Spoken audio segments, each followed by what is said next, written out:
Are you ready to take action to attain the lifestyle of your dreams? It's a great way to make a lot of money fast.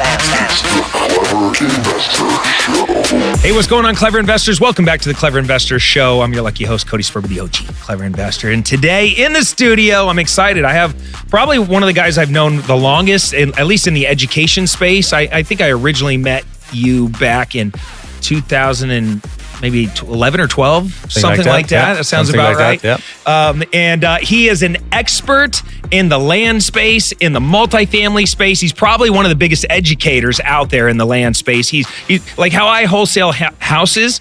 This guy wholesales land, and I'm really excited to unpack exactly how he's looking at things right now in 2024. Is he still doing land? What's the end goal? How do you flip these land, opportunities in land to make quick cash? I want to learn all about it. Today in the studio, we got the great Jack Bosch. All right. Hey, welcome to the Clever Investor Show, Thank you for having me. I like, what's your shirt say? Landprofit.com? Landprofits.com. Landprofits. Yes. You're always marketing. Of course. I love it. Yeah. Aren't you? Yeah. You always do. You're boss, but anyway, that's true too. Yeah, I'm marketing somebody else right now. What the hell? I need to be smart like you. All right. So you've been doing real estate for 22 years. Right. And did you start off in the land space? Yes and no. I finally succeeded in real estate in the land space. Let's put it that way. So we dabbled in all kinds of stuff before, but when I say we, my wife and I, and we failed in most spaces before, just simply because we didn't know what we were doing. So like, I'm originally from Germany, as you can tell from my accent, and you know that anyway. Clue. No idea, right? Yeah. Don't sound like Arnold at all, but well, he's Austrian technically, but yeah, we decided we wanted to do real estate because we were sick and tired of the job we had. We couldn't leave the job because we were still in the immigration status of like with a work visa. And if you quit your job or if you lose your job, you basically have 60 days to find another job that's willing to pick up your visa, or you have to leave the country. So I couldn't just quit, but we knew that the job world wasn't for us. So we started to try to find something different. And we first found house wholesaling, and we got a triplex under contract, and we didn't have the first clue about how to estimate repairs, so we estimated everything wrong. As a result, we got the price wrong. As a result, nobody bought the property. As a result, we backed out of the deal. And then this next deal, we wanted to do a rehab, but I was on a job that was 100% travel, and we didn't have credit, we didn't have relationships, we didn't know even how to find somebody to lend us the money, how to find contractors, how to vet contractors. We had no idea, so we canceled that deal too. And then we kind of figured there's people in real estate making money. There's infomercials on television. There's people, there's testimonials. It's gotta freaking be possible somehow. So we tried again and again and again. And soon enough, we got into tax delinquent properties, tax lien and tax deeds. And we attended some deed auctions, got outbid, failed at that, bought some tax liens. The tax liens were redeemed 3 weeks later, made $3. We're like, crap, something's got to work sometime. And then eventually we had the idea that what if we take those people that haven't paid their property taxes, which is the only thing, we had no idea that you could go to the CoreLogic or one of these places and actually buy data. We went to the county directly. We got tax delinquent data, which, by the way, none of these services offered back then. And we just got a list of people whose property was coming up for auction. And we, instead of attending the auction, we sent them a letter. And we basically said like, hey, you guys interested? Your property is about to go for sale in California and you're about to lose it. You get nothing for it. You're interested in selling. And we got a few calls back and they were all land. So we got a few pieces of land under contract, and we expanded, and then we started flipping those, and we basically put them under contract. We didn't know what for, how much for, so we offered like $100, $400, $500, $1,000 for these kind of cheapo properties. And on one of the lists that we sent something out in Arizona, we got a deal accepted for $400, and we sold it the next day to the neighbor for $4,000. And we're like, okay, well that works. Wow. And which makes sense. I mean, thank God the neighbor wanted it. Yeah, in that case, actually a funny story, because the lot was a perfectly buildable lot, but it's in a rural area where there's no water, sewer. My water was there, but sewer not. So they needed to put in a septic system. But it hadn't passed this percolation test, so they couldn't put a septic system in place. So it's kind of useless to the owner. And he wanted to give it up to us, so we gave him $400. But the neighbor actually was literally across the street, but on the other side of the lot, there was a farm and he owned that farm. And without that lot, he needed to drive 3/4 of a mile to access his farm. And with that lot, he could build a driveway into his farm. And therefore, he would have probably paid $10,000 for that thing, but I didn't know that. He had a use at that case time. for it. Yeah, he had a use case for it. So he bought it for $4,000. And we're like, okay, so we didn't have to estimate repairs. We didn't have to go, and we did see the property because back then there wasn't even, Google Maps wasn't even around. So we did see the property, but we didn't have to estimate repairs. We didn't have to go speak to inspectors. We didn't have to line up money. We just put $400 on the line, which we knew properties in that area were selling for like $10,000 or so. And then the guy next door picked it up the next day for $4,000. We're like, okay, let's do that again. And then the next deal happened 2 weeks later, and then more and more deals happened. And I think like 2 months later, we're like, why are we even contacting homeowners? We still don't know anything about houses. Yeah. At that time, we still don't know. We knew zero about houses. So let's just leave the houses alone. Let's just go off the land. Then we became the land experts, and now we've done almost 5,000 deals. Wow. That's a lot. Yeah, that's good. So let's break down land, right? Sure. So right now I'm a newbie. I come to you. I'm like, all right, sensei, teach me. Where do I focus? Am I going out to the rural areas and focusing on the outskirts of where like maybe potential future growth will go? Am I doing infill lots? So we like to focus on 3 kinds of pieces of land. The first one is infill lots. Very simply because, well, interest rates are high, but builders are still building. Properties are still selling. The market is not crashing. So there's demand for those. So the builders, you typically don't get them dirt cheap. You don't get them for $400, but you might get a $100,000 property for $60K and you can sell it to the builder for $80. The builder's happy because you get a $20,000 discount. The seller's happy and you're happy. So it's a triple win. That's the infill lots. And obviously, if you get some bigger lots, you can do some more creative stuff. You can perhaps split lots and things like that. But that's usually a little bit more advanced and down the road. The second kind of property we like to focus on is in the path of growth. It's in the outskirts of town. Anywhere from immediately after the last big development to like, if it's a big metro area, to like 50, 75 miles outside of that is still considered kind of the path of growth. And that land was always attractive to some people, but right now, since COVID, it has actually taken off like crazy. Because with COVID, what happened is that people work from home. Like we see the office market is in shambles, right? People work from home. People don't have to go into the office anymore. So that really allows them to live where they want to live and work where they want to work. And not everyone wants to live in a cookie cutter neighborhood where every house looks the same, when they were in the suburbs and they have to drive downtown or anything like that. So many people want to have their own 2 to 5 acres, half an hour outside of town, where they can build a nice house, have a horse, have some goats, have some chickens, and have that kind of combination of being like having nature around them, but still not be in the middle of nowhere. Because if you need to go into town, if you want to go to a ball game, if you do have to go once a week to go to a business meeting or so, you're still not far away. You can still make it into town. And that was always the case, but in the past, they couldn't move there because they had to be in an office. And most importantly also, because technology wasn't ready. If you think about it, half an hour outside of town, most bigger cities, internet access, spotty. Cell phone reception, spotty. Or there's no internet access and no fiberglass internet, high-speed internet or anything like that. And the cell phone reception is pretty spotty. Well, come along Elon Musk and Starlink, problem solved. You can now be almost anywhere in the United States, have full-blown streaming quality internet and still be in the middle of nowhere. Yeah. So that is a game changer. Actually, coaches in our company they like that lifestyle. Some of them live on like 10 acres outside of town, and they're like, yep, we have Starlink and we have perfect quality internet. I mean, the other day I was on a conference and they zoomed in on conference. The guy who ran the conference is a friend of Elon Musk. So he got Elon Musk on Zoom, and he was in his plane with Starlink connecting, live chatting with the audience in that thing. So Starlink works apparently even from a plane, right? So Not that I know, but other than that, but apparently he does. Right?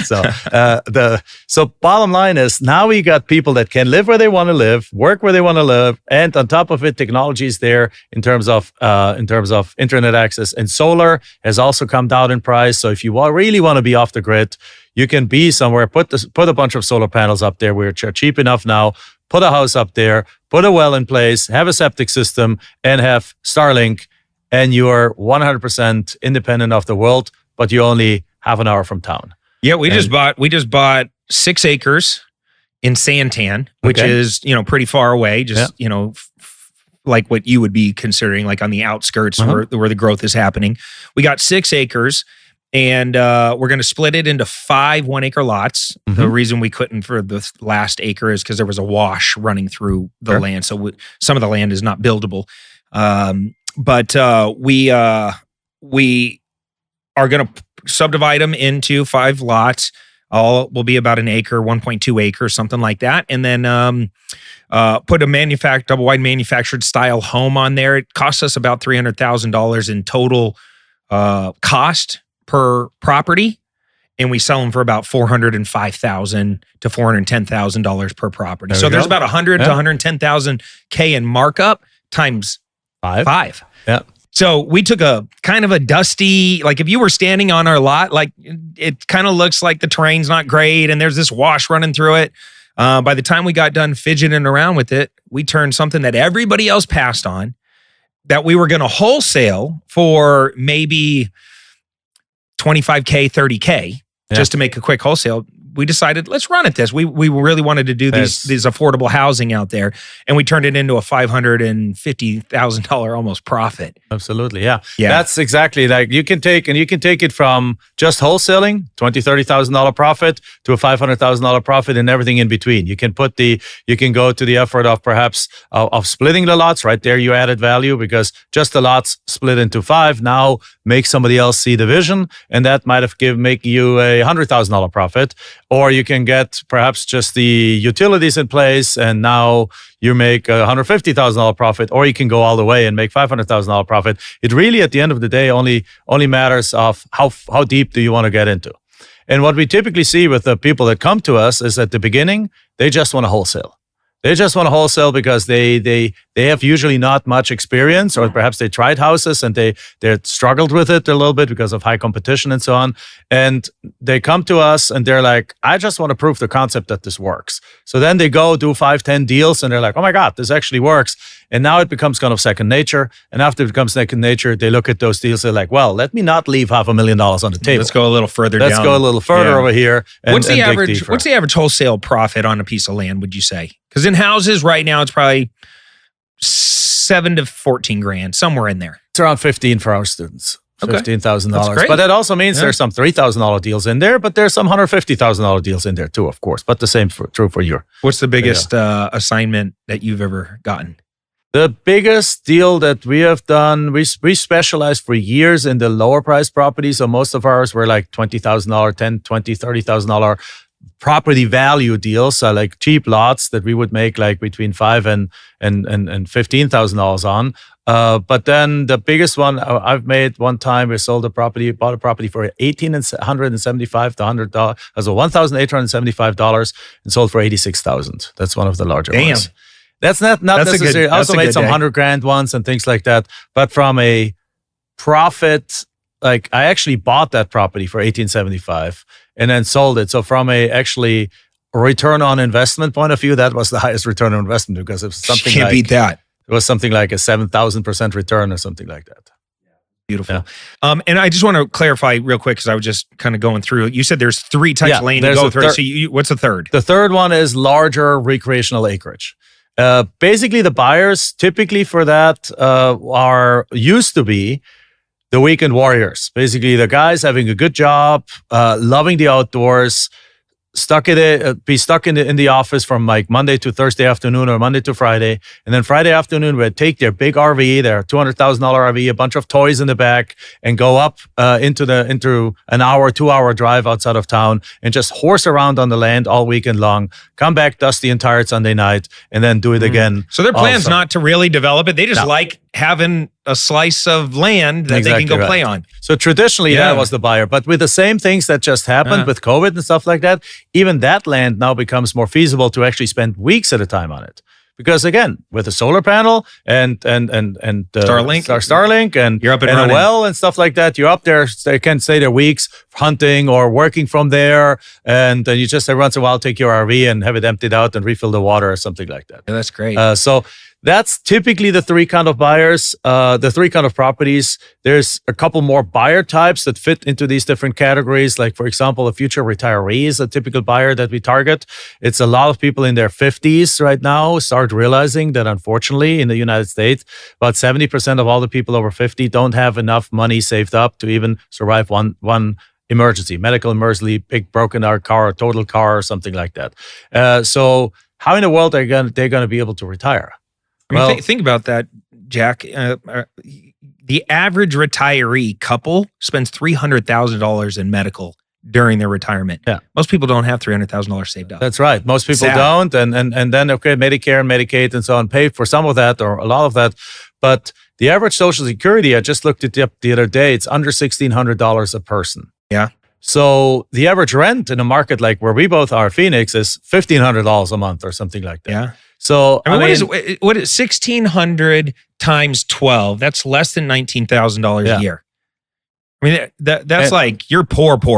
Right. And that's doesn't sound like the golden years to me. No. And that's unfortunately the future for a large number of Americans. Well, some of them get smart. Some of them, there's three groups that they fall into. The ones that put the head in the sand and basically like, well, I don't do anything. I'll just never retire.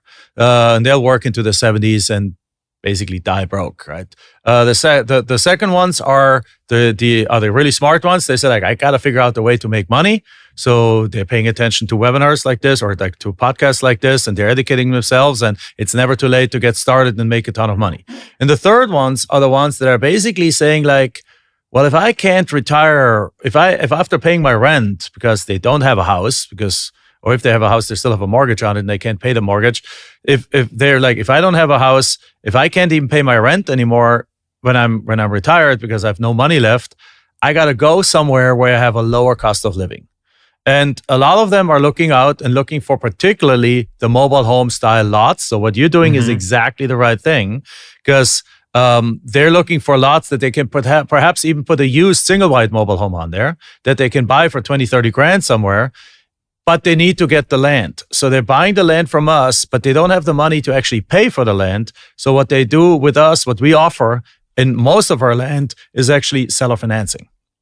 So we wholesale, but we also sell a lot of our land. We're seller financing. Basically, we ask them to give us like a 20% down payment and then they pay the rest of the land for over the next 5, 10, 15 years. So in that case, if it's like a $30,000 deal that you get under contract, and we get those deals for cheap. Like even my 16-year-old daughter is just closing on one of her land deals. She's a land flipper. She's closing on a deal right now that she got for $6,000 and she's selling it for $40,000. With a $15,000 down payment and then monthly payments of $500 for the next 5.5 years. So in other words, I love that you got your daughter into this. This is great. I absolutely love it. We're so over the moon excited, and she is bouncing off the walls too. So she's like, she got the $15,000 down payment, pays for the land, and puts $9,000 of profits into her pocket, and then she gets $500 a month in basically spending money. She's smart enough to not spend it, to reinvest it though. But essentially, from a buyer side, that makes perfect sense. Because banks don't lend on land. The buyer can't just go to the bank and say, like, I need a $40,000 or $30,000 or $25,000 loan. So if they don't have the 40 grand for the land, they're dead in the water. Yeah. But if we only pay $6,000 for the land, I'm gladly taking a $15,000 down payment and then have monthly payments coming in because the down payment is higher than the cost of the land. So it's a no-brainer. Yeah. It's like no money in the deal. No risk. You can do it as a double closing where you use the buyer's money to pay the seller. Don't even contribute any money to the closing. And in that case, it's not an assignment. In that case, it's a double closing with a note involved. And it's basically creative financing. Yeah. And it's a lot of fun. And right now we sell probably 70% of our deals with seller financing. Well, you're a good dad, Jack. You're a good dad. See, I would have, if I taught my son how to do this and he made, what'd you say, $9,000? He'd gamble it away. He's just turning 15 years old. He's already a degenerate. You know, it's like, The difference between me and you, you're a good dad. Well, I have a girl too. Girls are different. I'm just messing with you. Okay, yeah, it's cool because if you think about the deal that I'm doing,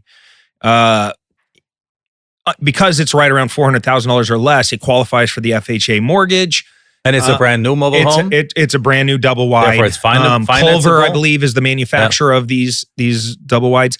And so, you only have to put, what is that, 3% down? It's like 13 grand down. If they ask But you get cashed out. But if they ask us even for like a $10,000 seller credit or something at closing, which they could maybe negotiate with us, that means they're coming to the table with like 3 grand down. This is very affordable to get into 1.2 acres, something, and it's nice. Like, I don't know if you've ever looked at some of these like double wide, these new manufactured homes. Nice. They got freaking wood beams and shit in them. Like you would go into it and say, I would live here. Like this is actually nice, clean, modern looking, smells good, looks good, good warranties on the product. And if you only had to come out of pocket a couple grand, people can now afford it. Yeah. Yeah. And in your case, by focusing on new product, it actually can be financed. Like, so that's the thing. The moment it's only land, there's barely any lenders. Once we put the property on it, the house on it, the mobile home in this case, well, it's really not a mobile home. It's a manufactured home, a double wide manufactured home. Yeah. It's not mobile anymore. Yeah. It's a transaction that can get bank lending. That means you get cashed out, and it's a beautiful thing. Yeah.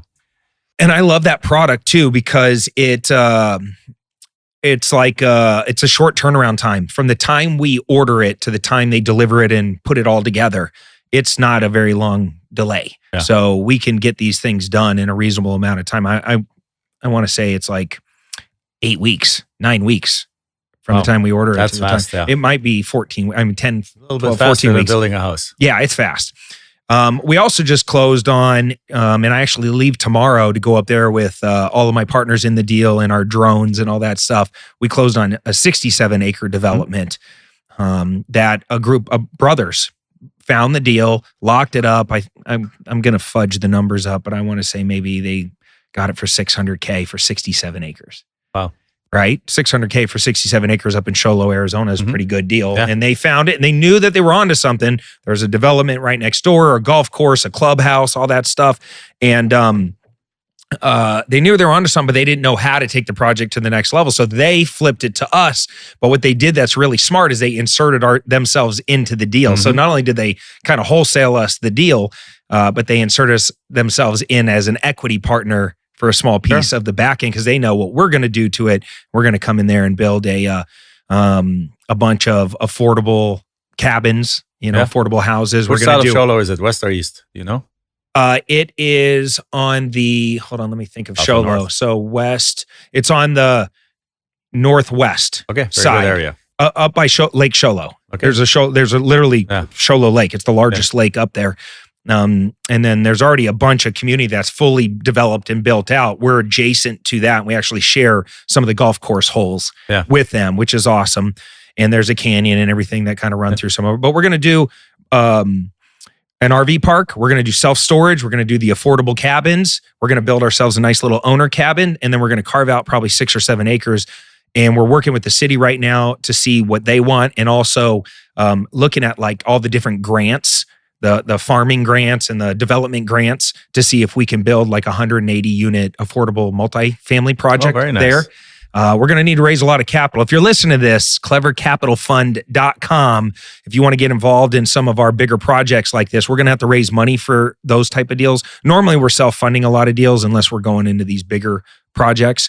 I just purchased a couple commercial properties. So we're out of the big dough. We need to raise some capital for this. And what's cool about this particular project is we're going to do it in phases, right? So we're not taking on all the risk all at one time. We're going to focus on the self-storage first. We're going to do about 200 self-storage units, and then we'll roll out the different phases.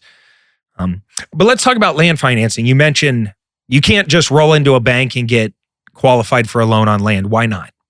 Well, very simply, ask the banks. No, but just very simply, no. That from my understanding is that very few banks actually offer bank financing. Back in 2005, 6, 7, there was a bank in Texas that did, and then they got into trouble with it. But the point is, lenders are by definition, incredibly risk averse. So what they might give you a construction loan.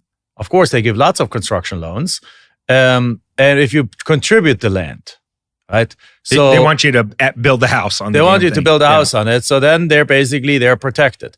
First of all, they have a hard time being able to value land, even though it's really simple. We can talk about that in a second. The second thing, the second time though, is that if the land just sits there and the land isn't entitled, doesn't have utilities on it, doesn't have underground water, sewer, and so on to it.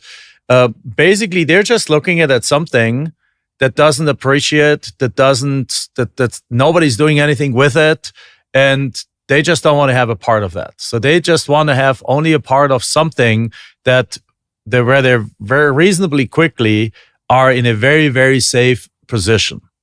So if you get a construction loan, you build a house on it, guess what? Of course. They know you're going to improve They know you're going to improve the loan. The value goes up. They're in a safe position, right? If you're taking a farmland, they finance farmland because it's an income property. Right? It produces income. There's a cash flow stream, and with the cash flow stream, they can apply a cap rate to it. They can do all the kind of traditional kind of thing. It's a business. That makes sense. Just a piece of land that sits out there in the outskirts of town, or 67 acres outside raw land somewhere outside of Show Low, Arizona, or any other part of the country. They're just sitting there and it's like, we don't know what to do with it. And if we don't know what to do with it, we're not going to touch it. So if you can't go to a bank for that, can you go to a hard money lender? Or is there any specialty lenders at a higher interest rate? There are some. So in our universe, for example, we have created, because first of all, we have taught so many people. We've brought over 1,000 people to millionaire status. So a lot of them. No big deal, by the way. You just said that like it's not. Just 1,000 people turned into millionaires. We're super excited about that. We're working on making it that 2,000 right now. Yeah. But in that process, obviously, there's lots of people in our universe that now have money. They have lots of money. They understand land. They're comfortable with land. If they give somebody a land loan and they have to foreclose on it, they know how to resell it. Right, so therefore they're like okay with it. So there are some people who come in, particularly in JVs as private money lenders, and those kind of things. So they do exist, and they like the kind of the couple $100,000 kind of lots. They come into those. They give you the money if you have a clear plan of what to do with it. Because ideally, if the land is worth $400,000, you get it for, or $350, you get it for $200. There's still enough buffer for them that if they foreclose, they can go sell it. So this exists. We have lots of them. Typically in our Facebook group, somebody says like, I got this deal and so on. And right away, a few people coming like, send me a DM, and they work out whatever they work out. We don't get a piece of it. We don't get involved with it. We just create the community for it to happen. Yeah, that makes sense. How do we evaluate land? Because I have been in a couple situations where even like on houses, like I would buy, I bought a house. I got a house under contract many, many years ago. That was a house, but it also had like 5 acres or 4 acres of farm land attached to it. And all of these like 5-acre parcels were up against the freeway. And it was very hard to value because one, not a lot of properties traded. This one still had a house on it, so it was a little easier. But I mean, the valuation swung so much, I couldn't even tell if I was offering a good amount, a bad amount, if I should take the offer that my cash buyer eventually made for me, if I was leaving money on the table. So yeah, there's 5 ways to value land. But actually, can I quickly go back to the other question? Just there's one thing I wanted that popped into my head. Is like you mentioned about land lenders and things like that. That's all important, and they exist. The typical process, though, that when somebody comes and starts with land is, again, they wholesale the first few deals. Then they're like, okay, I know how to do this. Then they sell financing. They offer seller financing on the next bunch of deals, build up cash flow, passive cash flow, because it's pure cash flow. And then usually it's the third step that they go and say like, well, I really like this piece of land. I want to split it. I want to develop it. I want to do this. And what happens in that case, they won't have any problem getting lenders from the community because it's not their first deal. And that's really the point I want to make. Typically, when the lenders come and give somebody money, they typically don't come and give it to somebody who has never done a land deal ever before. They like to give it to somebody who has already shown that they can make money with those pieces of land. So therefore, and it's actually just a natural progression. Your first thing is like, land? What the heck is that? How do I make money with land? Oh, let me wholesale some pieces. Okay, make some money. Oh, let me sell financing some. And then you have 10, 15, 20 deals under your belt, and you come, and now you come across this 67 acres or something really equally beautiful. And you're like, I want to do something different with it. Who is with me? And by that time, everyone is like, yeah, I'm with you because you know what you're doing. You know this works. You're a pro by now. Let me give you money, and it's a much lower risk for the lender because they're dealing with a pro, right? So with that said, let's go into valuation. Yeah, and just on that real fast is most of the land deals I've ever seen, seller financing is so normal in this space that it's not like you're pitching the landowner on seller finance. They probably purchased it on seller finance. Yeah. So they're familiar with it, or they've dealt with seller finance. So it's not like you have to like normally train up the landowner. Right. So, I mean, you can do seller financing on the purchasing side from the seller. When I talk about seller financing is, offering when you sell. I knew what you meant, but I'm just saying like either way, people are buying, people are selling. Seller finance in that world is much more common. Yeah. Nowadays, like you got the Pace Morbies of the world, you got, me out there teaching creative finance, and it's like people are just getting caught up to seller finance. Yeah, exactly right. But in land, it's super common. Yeah, it's super common, and if you do it the right way, it's super profitable. Because again, in many cases, just an example of my daughter, you have no money in the deal. It's just you have zero money in the deal, and you get cash flow where you're the lender. You have no responsibility to fix anything. You just simply get electronic checks in the mail. Mailbox money. I love that. Money. Yeah. All right, you said there's 5 ways to evaluate land. 5 ways to evaluate the land. The first one is the most obvious one. I always ask people, they're like, I don't know how to value land. It's like, well, how do you value houses? And they're like, well, comps. Well, comps are available for land too. Because again, the land that we're dealing with, I don't know, sometimes people might be thinking this is odd-shaped, weird land in a place where this is the only one. Well, that's the exception, really. The typical piece of land is like a 2 or 5 acre lot in the outskirts of town where they chopped up 100 of them into 2 acres or 100 of them into 5 acres. And there's currently 7 for sale and 5 have sold in the last year. So number one, in land, you can go beyond 90 days. You can go all the way up to a year because the price changes are a little slower than in the house world. So you can go back in time more. You can go back in time more, which therefore usually gives you a bigger pool of comps. Yeah, that makes sense. And so first thing, very simple, look at sold comps. You look out there, pull up Zillow, you see, here's my property. Around it my property is 5 acres. Around it are 5 other 5 acre properties. They're all listed for $75,000 to $80,000. What's the value of my land? Done. Now, the way we had to start doing it, and the way you still have to do it if you're in a state that's either a non-disclosure state, like Texas and so on, where they don't have to disclose what actually they sold the property for, is you have to switch on Zillow to listed properties. Now, we had to start that way because back then, Zillow didn't even exist. The MLS was offline almost.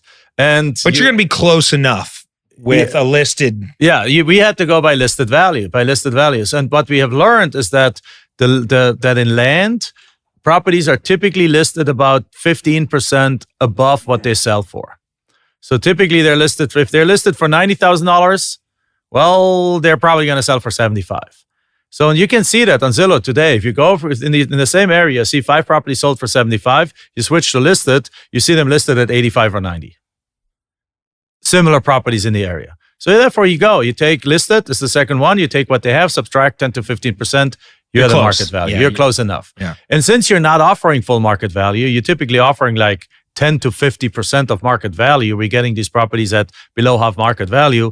You can be off a little bit, and it's still not the end of the world. Now, are people selling land the same way? And I don't want to take us away from the 5 ways yet. Wherever you want to go. Is there still the same similar motivations of why I'm selling my land? Is there still distressed sellers?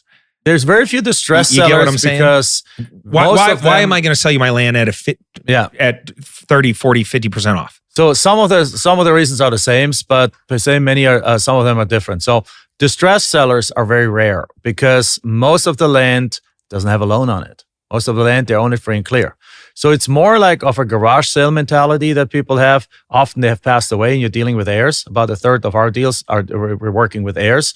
And heirs, like I read the statistic in the United States that the typical heir sells their parents' home if they inherit a house within 72 days of them passing, which I think is ridiculously fast.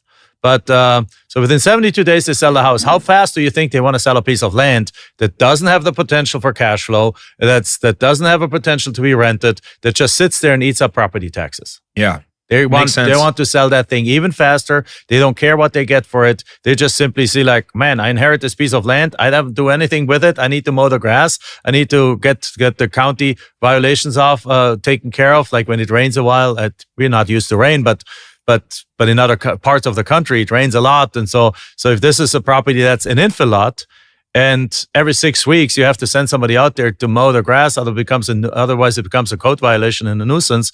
You very, very soon are sick and tired of holding on to that piece, and you're willing to take a steep discount to just get it off the books. Are you teaching your students to go pull like the probate list and the inherited property list for land? Yes and no. You typically don't need to, because if you just get the land list, they're all in there. And if you focus on the certain price ranges and we go at all of them, so therefore by definition the probate and tax delinquent one and all, because there's not as much anyway, so you might as well just go after all of them. Well, depending on where you are, if you focus on a narrow niche, then you can go after all of them. Yes, exactly. Right. You can, however, go after tax delinquent. You can go after probate things and so on. But I think it's so much more effort than it's worth it. Because if you just simply go after land that people own, even the non-distressed people, that's our biggest discovery. When we started in the tax delinquent world. And there we found that distressed people, in a way, they were distressed in the point that, no, they weren't distressed. They were just about to lose their property. But not because they didn't have the money, not because they couldn't pay the property taxes. They just decided not to want this property anymore. So I literally met sellers that drove up with a Mercedes and signed the deed in front of me for $100 for their piece of land. And we turned around and sold it for $35,000 or so. So they didn't, and they owed only like $2,000. They could have easily paid that. We had a conversation. They told me what they do. They gave me an indication of what they make. And high income earning people, they're just like, I don't care about this thing anymore. I don't want it anymore. I got it from my dad. I paid property taxes for another 10 years. I just don't care. My kids don't want it. I never go out there.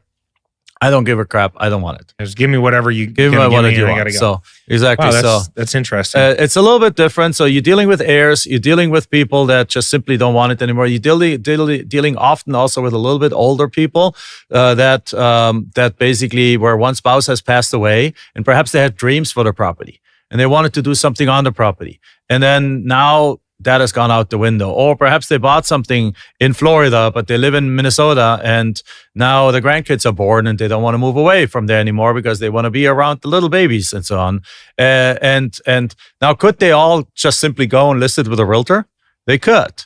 But that's the next thing. Most realtors are not trained on how to sell land, because you actually sell land quite differently than you sell houses. Houses, every realtor know. Do a broker's open, do an open house, get the pictures taken by sunset with a good photographer, stage the house, declutter the house, et cetera, market to the right kind of people, and put it in a magazine, into different things depending on what kind of house it is, and you'll get a buyer. In the land side, you can't do any of that. I mean, nobody's gonna go on a broker open and tap around a piece of land out there, right? No, you can't really stage it, right? You can take some good photography and drones and things like that, and that's a good idea. But most realtors don't know how to do that, don't have a clue, and so on. So what they do is they treat it like the ugly duckling, and they just simply take one picture from Google Earth and just slap it on there, and they take it on as a favor, but they spend no effort on it. So as a result, you got this ugly listing with no description, no indexing, no dream building, because what you need to do in land is actually dream build. You need to tell people, imagine what you can do here. This is the perfect retirement spot. You're only 5 miles from this town with a church, with a grocery store, with a Starbucks. You're only 5 miles from this lake. You're only 2 miles from the interstate that gets you into town in 35 minutes. The property, and at this point, I haven't even talked about the land. The land is secondary to the description what's around it. So realtors don't know that because they're used to describing it as a 3-bedroom, 2-bath, split floor plan in the best school district. well, that doesn't work over here. So they don't know what to do with it. So as a result, even sellers sometimes listed with the realtors, they put a bud ugly listing out there. They don't sell the property because they don't know how. And then half a year later, like, well, I guess my property's not worth much. And our letter hits or our marketing hits. And they're like, yeah, I'll give it to you for whatever you want because obviously it's not worth much. Yeah, so I hear what you're saying. So it's like when they wanted to advertise for the movie Paranormal Activity, I think was the name of the scary movie. Instead of showing an advertisement about the movie, they just put a camera on the crowd and showed all the people getting scared to death watching this movie. And it was like they were selling the benefit, not the actual product. Exactly right. And you got to do that with the land. You got to do that with the land. Because if I want to feel that fear and that emotion like those people I'm watching, I'm like, oh shit, I got to go see this movie. Yeah. I got to visualize what I'm going to do with this land. And most, unless you're really great at sales, you're not thinking like that. Like you said, a lot of people take it on as a favor. Most of the people who come to us have they have no experience in sales whatsoever. Like there's people, this is their first business that they've ever done. They never talk to anyone. They're scared to death to talk to people. So in those kind of things, most of the inquiries you get is this by text, like by messenger. It's like, is this still available? And then we teach them how to actually ask some closing questions and get it on there. But we have closed lots of properties simply by texting back and forth because the listing does the selling. Yeah, that makes sense. All right, so you can do comps. Yeah, you can do comps. You can do listed comps. Then you can also, if it's a larger acreage in the more rural areas and there's nothing else in a similar size available, then you have to break it down by acre. And then basically, what's the value of an acre in the area? And then just keep in mind, for example, in rural areas, the larger the acreage, the lower the price per acre. And the smaller the acreage, the higher price per acre. Because like the difference for somebody who wants to have their own mini ranch between 40 acres and 60 acres is not 50% more. They're happy with 20 acres. They got 40. Great. What do I want 60 for? Yeah, I'll pay you a little bit more for the 60, but not much more than the 40. So the larger the thing, it's almost you get a volume discount. Okay. So that's so you can adjust for that a little bit, and you see that very quickly. You look up what some property sold. You see a 10 acre sold for 50,000, so 5,000 an acre. A 20 acre sold for 80,000. Well, that's only $4,000 an acre. 100 acres sold for $3,500 an acre. So therefore, you see if you have a 70 acre parcel, you put it right in there, and you got your price per acre. And then the fourth way is actually you can in some states, in some conditions, it's not very reliable, can use the assessed value to approximate a value. Like in Arizona. Go to the tax assessor's website, look at the land assessed value. And exactly right. Like in Florida, assessed value is about 90% of market value. Have they ever got that right? No, but it also depends. The tax assessors are usually about a year or two behind the market. So if you're in a stable market, like right now, we're in a fairly stable market. Right now, within probably the next 6 months, the assessors are going to catch up to the valuations. And then their actually numbers are fairly reliable. Now, if the market then takes a big spike again, they're going to be behind again. If the market takes a downturn, they're going to be behind again. But in a stable market, for example, in Arizona, assessed values are typically about 2/3 of market value. In Florida, they're about 85 to 90% of market value. So each state is a little different. Yeah, in Arkansas, they're 20% of market value. You kind of need to know that, otherwise you give it a completely wrong value. Yeah. But it gives you a ballpark indication. And the fifth one is the one for the use for the infill lots, because in infill lots are often a situation where you have a street, 35 houses, one empty lot, and there are no comps. So in that case, you need to revert back to what an appraiser would do, which is an appraiser gives a value to the land and a value to the house. And basically, typically in the normal American neighborhood, where houses are like in the $400,000 or $500,000 range, land is worth about 20 to 25% of the house value. So if you have this situation, you have an empty lot, you have a bunch of $500,000 houses there, that land is worth $100,000, $125,000. Got it. That's the five ways. Yeah. That's actually, I've never heard that before, but that makes sense. You know, it's an easy kind of general rule of thumb. Yeah. To do that. That's cool. Look, all right. So first off, thanks for sharing a lot of that land experience that you have. I want to kind of like zoom out to like some entrepreneurial conversations. Like you've done really well in your career, made quite a bit of money and have had some success. What was the big difference that took you from say 6 figures to 7 figures? That's a good question. it was more of a decision on whether or not we want to take on the learning that it requires to become a leader of a team. Because in six figures, you can run this on your own. Right? And then it's, in my case, my wife and I, we hired a couple of basically assistants. Nowadays, virtual assistants. Back then, we had just hired local people that worked with us. And with that, we were able to go to the mid six figures, right? So made a few $100,000 a year. It's nothing wrong with that. Small team, work from home, and just do deal after deal after deal after deal. What took us from there to multiple seven figures, and taking this business into eight figures, was really a decision. We actually went to Tony Robbins' event to UPW, and because we went there with the question is like, what do we do? Do we just keep it where it is right now, where we are kind of like we were actually more tied to the business at that level than we were when we ultimately scaled it. And we came back and was like, we're frustrated right now. We were frustrated. We had a business with like two assistants, Michelle and I. We're doing about 150 deals a year. And we each of them about the $10,000 kind of like profit. So it's already a seven-figure business in that case. Before it was just Michelle and I, and we were just doing perhaps in our first year 63 deals, make perhaps like something like $400,000 or $500,000, and we were. And that was just pure hustle. It was a pure hustle. It's like you don't show up, you don't do a deal, you don't get paid, right? And then from there we grew it into the small group. But in the small group, we realized that we didn't have the experience of building teams, of leading people, so it was even more frustrating experience. And so it was like, what do? Do we shrink back to just it being the two of us, or do we decide to blow up? And after coming back from Tony Robbins, you can imagine what the answer was, right? Yeah. We came back and we were like, "Rawr, making all your power moves." And exactly, making the power moves. And within I think 12 to 18 months, we were an almost 8-figure company. So we basically almost like 10x'd in a matter of 18 months after that. We had a team of 20 people at that point of time. We had even an HR manager. We had, and at that point, what it really gave us is the freedom to, first of all, it was a stressful time because you have to level up in order to do that. There's a time of intense personal growth.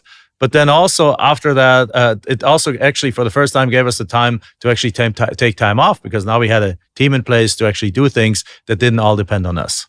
Yeah, I love that. Have you ever been broke before?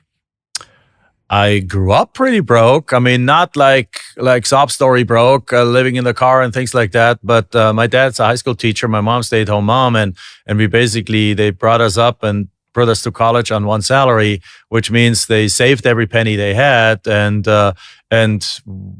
any money I needed other than a $20 a month allowance, I had to make for myself. And so I started working in like liquor store at age 18 and driving driving cases of beer into bars and restaurants and things like that. I worked as a waiter. I worked I see all these cameras around here. Like I worked for German television as a college student.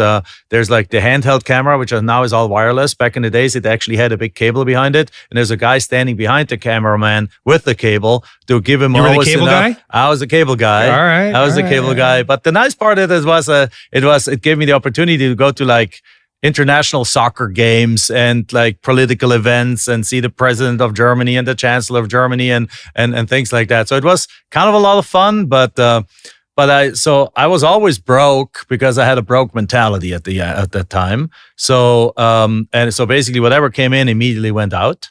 And so at the end of the month, I ended up every month with zero. But I wasn't like poor broke in the sense that my parents had a normal house. They had a car that I got to use. But for example, I got my first car at age 27 when I came to the US. I didn't even have a car before. Wow. All right. But you've never, as you started making money, went broke. No. Which is a blessing. That's good. Never. And then, all right, so let me ask you it in another way. What was your number one biggest blunder that you can ever think of in real estate, in business, that you look back on and you're like, fuck, I got beat up on that one a little bit. Was it a business decision? Was it a partnership fell apart? Was it you got sued in this deal? Was it you bet on something and it was the wrong bet and you lost money on it? Or was it none of those? Are you the golden boy and you've never had any issues? I'm not the golden boy, but we pride ourselves to be extremely. I say that with pride. And sometimes I'm sure it does cost me money by not being overly aggressive out there. But we're usually very conservative in what we invest in and what we do. So we have lost money only a few times. But one time is we just simply invested in this technology company out there that was making these great claims that they could do all kinds of stuff. And we put $100,000 or $130,000 into that, and that's poof. Now the company still exists, was taken over, and they're trying to rescue it. But my expected time to get money back on that is now like when I'm 85 or so. 400 years. It's like not Dude, gonna I've happen. never ever done well investing in somebody else's thing. Yeah. I just haven't. If it's one of my companies, if it's one of my projects, I can control it. Exactly. Even and that's as entrepreneurs, particularly real estate entrepreneurs, we're just control freaks. That's just how it is. I just lost $100,000 in a cauliflower company. Okay. They made cauliflower crust, pizza crust, cauliflower products. Sounded good, looked good, loved the product. They went out of it. They were in every Costco, all these Walmarts, like all these stores online, everywhere. And I don't know if it was just the last year. Market turn. What happened? They just went belly up, and it was like you get a notification like business is done, your money's gone, and you're like, cool, crap. And I'll just go fuck myself right there. now. You go. Like, cool.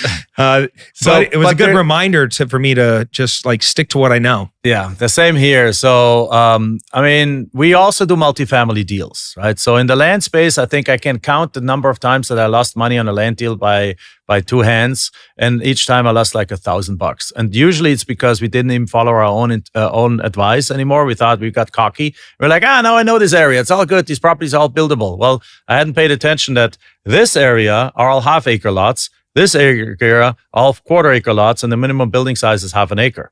So we bought those for just a little bit less than we bought those, and all of a sudden we're stuck with a bunch of unbuildable lots that we had to sell for $1,000 less. The simple thing, even in my programs, I tell people, don't do that. Go do the analysis every single time. But I got cocky and I basically started to believe my own press releases and started just do as I say, not as I do. Right, and that's like 10 deals, so that's not a whole lot. But we obviously we once we got into the bigger things, because basically we make all this money in land flipping. Once after a while we realized that even with the seller financing deals, they get paid off at some point of time. Right, so you have to rebuild your cash flow. We built that cash flow up to almost $80,000 a month. And 71,000 at one time, but it was higher than that before. And so it is $70,000 to $80,000 a month in pure passive cash flow. But then if you don't keep going, which of course we did, but if you don't keep going, at some point of time it dwindles down. So then you have to rebuild it every 7 to 10 years. And at some point of time, it's like, how many times in my life do I want to rebuild this? And it's like, well, not a whole bunch of times. So I mean, of course, I'll rebuild it while I'm loving to do it anyway. But I don't want to have to rebuild it in order to get paid for another bunch of years. So we started taking money off the table in 2009. So we were not hit by 2009. We did not suffer devastating losses in that kind of 2008, 9, 10 time. Instead, we actually were able to take the cash flow that we were making, because land flipping continued to work during that time, and put that in single families. And we bought a bunch of single families here in Phoenix that we still own that now went up 10x and things. So again, there we made money during that time period. But currently, we're in a couple of deals where we're probably going to lose money, and those multifamily deals. Yeah, and but it's not yet sure. Just because the financing was it's the wrong financing? One. I invested with a couple of other people instead of just putting the money into my own deals where I have control, like exactly what you just said. I invested with some other guys that I know, that I thought are good operators and things like that, but they're mightily struggling on some of those deals. So. I think on 4 from 5 deals, I'm gonna get my money back on 3. On 1, a 3 with a small return. On 1, I'm probably gonna get, if I'm lucky, my money back. On 1, I'm gonna take a bigger loss. That's okay. Percentage loss. At least we only put like $150,000 into that one, and not $1 million or so. But then we're dealing with a different kind of scenario, which is basically I'm losing money by choice. Let's put it that way. Because what do you mean by that? What I mean by that is like, so we bought 8 years ago, 2016, we bought a 94-unit apartment complex just outside of New Orleans, Louisiana. with a partner. That's part of the thing. Like, so the partner is the other kind of set. We bought that deal and we brought it up, did all the CapEx things, did all the pieces. We were the junior partner because this was our first large apartment complex. So the other guy took the lead and he fixed the roof and he did all the upgrades and things like that. Then it was 2002, we were like a month away from putting that thing on the market. Just needed to evict a couple of tenants and put some new tenants in when Hurricane Ida comes and destroys the place. Oh, wow. Causes about $5 million or $7 million in damages. Basically destroys it, floods it from the roof, from the ceiling down. Everything is like stuff hanging down, everything destroyed. An insurance company basically says, "Oh, very good, very nice. We're not paying. Simply not paying. Lloyd's of London, never insure with them. We're simply just not paying." I think what happens is Lloyd's of London that year had like a $2 billion loss because there's hurricanes happening all over the world. And they basically, executive decision up there, delay every payment that you can for as long as you can so that our year doesn't look even worse. So they just haven't paid. So now we are suing the insurance company. But at the same time, our partner, about a year and a half ago, says like, "Jack, I'm running out of money," which is, by the way, not true, but I'm running out of money. I can't keep putting money into this deal anymore because now we're down to 22% occupancy. So we have 78% empty. So in other words, at 94 units, that's like 24 units occupied or 22 units occupied and 72 units empty. And the loan has to be paid every month and et cetera, et cetera. So he's been supplementing that and paying for some of the engineers to come out because now the insurance company sends engineers out. We send engineers out, and eventually says like, "Jack, I can't keep doing that. Why don't we sell that thing?" Well, I looked in the market and what we thought we could get on the property would basically pay the loan. It's a low loan, only $3 million, so we can pay the loan. But our investors, we had $2 million worth of investors in the deal, would basically lose their money.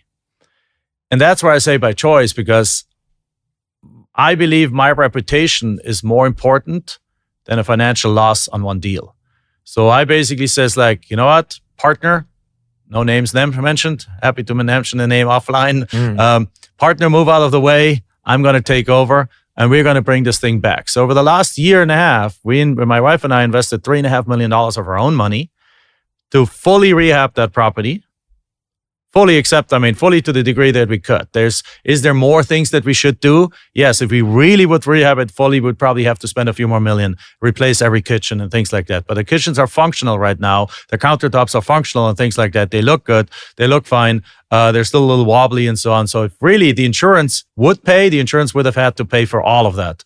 But since insurance haven't paid, we brought in new flooring, new rings. We ripped out the walls, ripped out the ceilings, new air conditions, everything. Spent $3.5 million in the last year and a half to bring that thing back to completion. As of this week, it's 100% completed. We're at 59% occupancy again already. In the next couple of months, we'll be like 70, 80% occupancy. And in the meantime, we're suing the insurance. There's a hope and expectation that sometime this year we settle with them. And with the settlement, we hopefully get our money back. And then with the sale of the property, every one of the investors gets 100% of their investment back, potentially even with a small return. Wow. And you're a fighter, dude. Yes. It takes some balls to That's cost me some hair. That cost me some color of my hair, turned even more gray, things like that. We basically looked at it. Could we have walked away from that and basically it's like, "Sorry, that was you guys' risk. Apologize for that." Yes, but I don't think that's the right thing to do. I could have, when if all said and done, in the best case scenario, everyone gets their money, everyone gets a return, I get my money back, and I even make some money on it. In an expected scenario, everyone gets their money back, and we probably lose like $500,000 at the end of the day. In the worst case scenario, which I don't really see happening, we would actually lose more money. But is it worth losing $500,000 in order to have the goodwill of everyone around that trusted in you?